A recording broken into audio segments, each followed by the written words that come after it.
5월의 쾌적한 밤. 지렁이의 짝짓기가 한창이다. 끈끈한 점액질로 두 몸을 하나로 묶은 채 지렁이의 짝짓기는 8시간이 넘도록 계속된다. 일주일 후 지렁이는 알을 낳기 시작했다.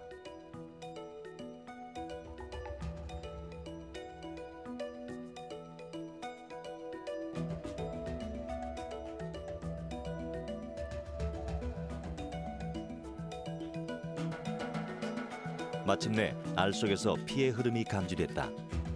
부화가 시작된 것이다.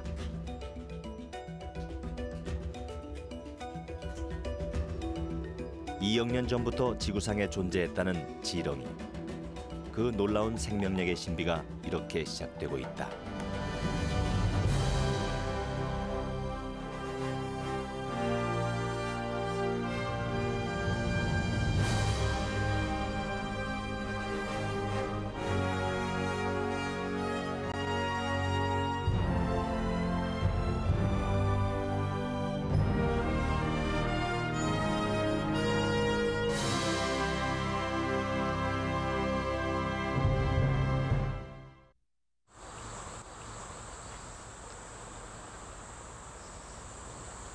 지난 10월 충주시 노은면의 한 과수원.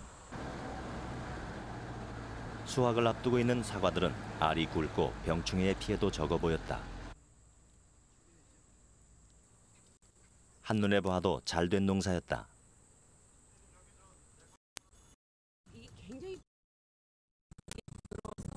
풍성한 수확의 비밀은 흙에 있었다.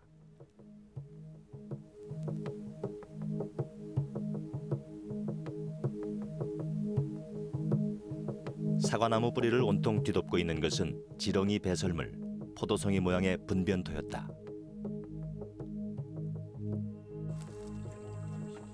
김규철 씨가 과수농사의 지렁이를 이용한 것은 3년 전부터. 김 씨는 퇴비를 뿌리고 비료를 주는 대신 지렁이 사료를 만들어 지렁이를 증식시키는 데 힘을 기울였다.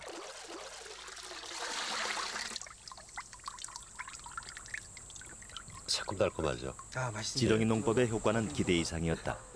나무가 튼튼해지고 토양도 좋아지니까 수확량도 많이 증가가 됐어요. 4,500평에서 15kg로 한 4,000여 상자 수확을 하니까 많은 양이죠. 그것은 다른 농가에 비해 2배나 많은 수확량이었다. 지렁이 똥인 분변토로 뒤덮인 토양은 손으로도 쉽게 뒤집힐 만큼 부드러웠다. 고품질의 농산물을 수확해 만든 분변토와 지렁이. 그 힘은 어디에서 오는 것일까? 어디에 그 지렁이가 많이 있어요? 충남 연기군의 또 다른 과수원. 화학 비료를 쓰지 않고 자연 농법으로 배를 재배하는 곳이다.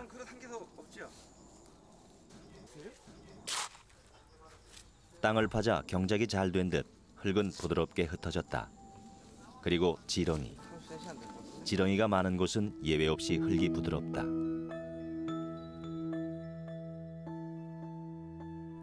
그 이유는 지렁이가 땅을 파면서 지렁이의 길이 만들어지기 때문이다.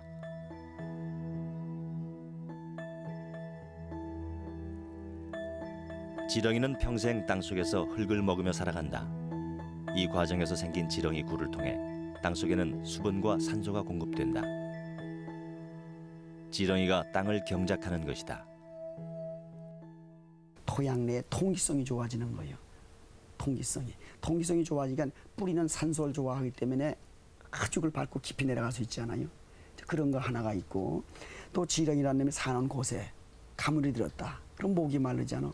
목이 마르면 물을 길어다 먹어야 될 것 아니야. 그러니까 지렁이가 1년에 말이죠 4m나 7m를 파요.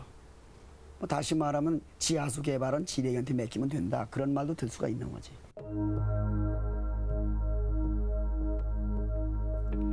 지렁이는 하루 최대 자기 몸무게만큼의 흙을 먹는다.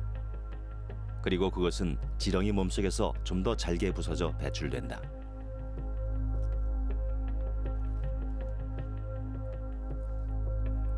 이것은 일반 흙과 분변토의 단면을 60배 확대해 비교한 모습이다. 분변토는 동글동글한 떼알 구조로 바뀌어 있다. 통기성과 보습성을 확보한 것이다.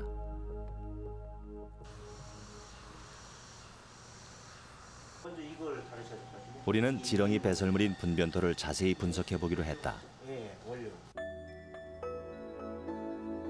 먼저 일반 흙과 분변토의 성분을 비교해 봤다.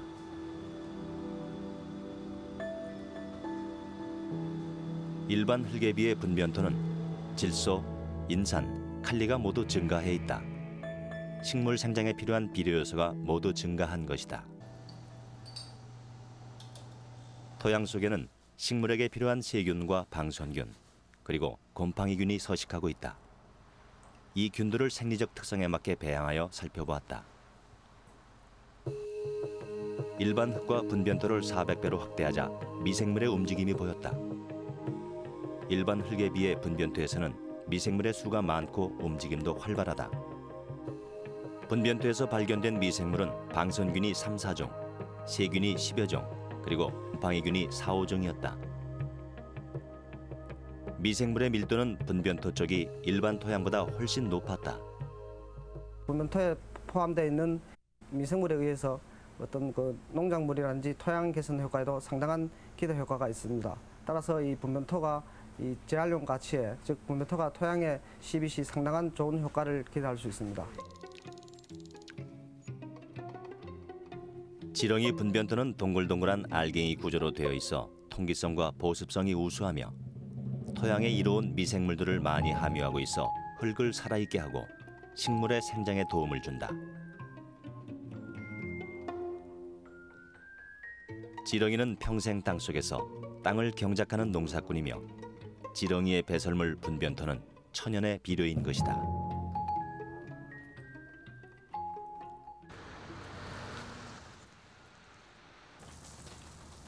그렇다면 분변토는 실제 농사에 어떤 효과가 있는 것일까?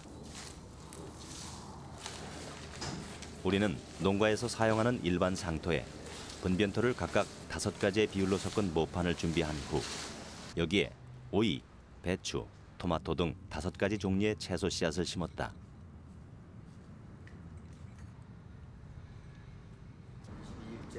파종 2주 뒤 모든 모판에서는 싹이 잘 자라고 있었다.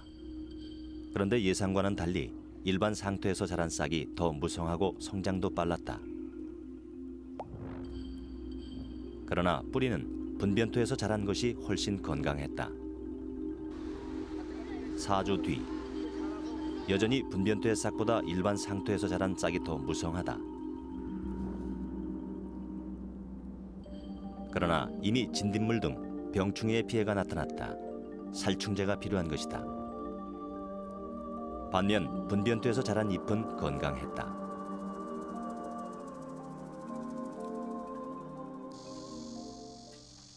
이번엔 분변토를 이용해 직접 작물을 길러보기로 했다. 실험에 투입된 흙은 평당 분변토를 각각 6리터, 12리터 비율로 섞은 것과 일반 토양 등 3종류, 실험 작물은 토마토였다. 2달 뒤 토마토는 출하할 수 있을 만큼 자랐다. 맛과 촉감, 당도에 있어 분명한 차이가 나타났다. 이것은 지상토 처리가 이쪽엔 안 된 것이고 안 된 거죠. 일반 재배된 것이고 당도를 이제 비교를 해보시면 알죠. 이제 여기서 잡숴보시고 3종류의 토양에서 자란 토마토의 당도를 측정해 보았다. 일반 토양에서 자란 토마토의 당도는 7.0, 평당 6리터의 분변토 처리를 한 토양에서는 7.4, 12리터를 처리한 토양에서는 당도 7.6. 분변토의 비율이 높을수록 당도 역시 높았다. 일반 토양에서 먹으면 쓰고 뜰어요. 근데 지렁이 똥은 달거든요.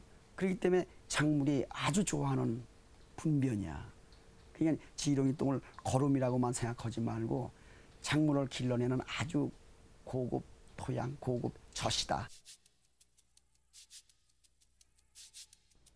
흙은 단지 지렁이의 몸을 통과하는 것만으로도 미생물 밀도가 높고 양분이 농축된 고급 토양으로 바뀐다.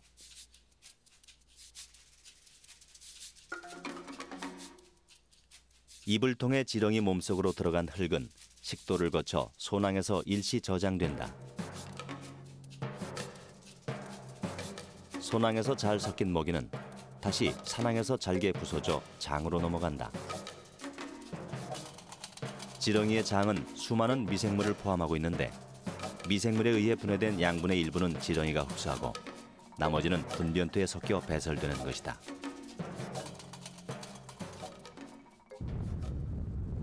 우리는 분변토 생성 과정을 좀 더 자세히 알아보기 위해 포항공대 가속기 연구소를 찾았다. 이 시설은 방사광을 이용해 아주 작은 물체를 자세하게 볼 수 있는데 세계에서 4번째로 설립됐다. 윤화식 박사팀은 실시간 X선 동영상 촬영이라는 기법을 통해 세계에서 최초로 살아있는 모기를 촬영하는 데 성공했다.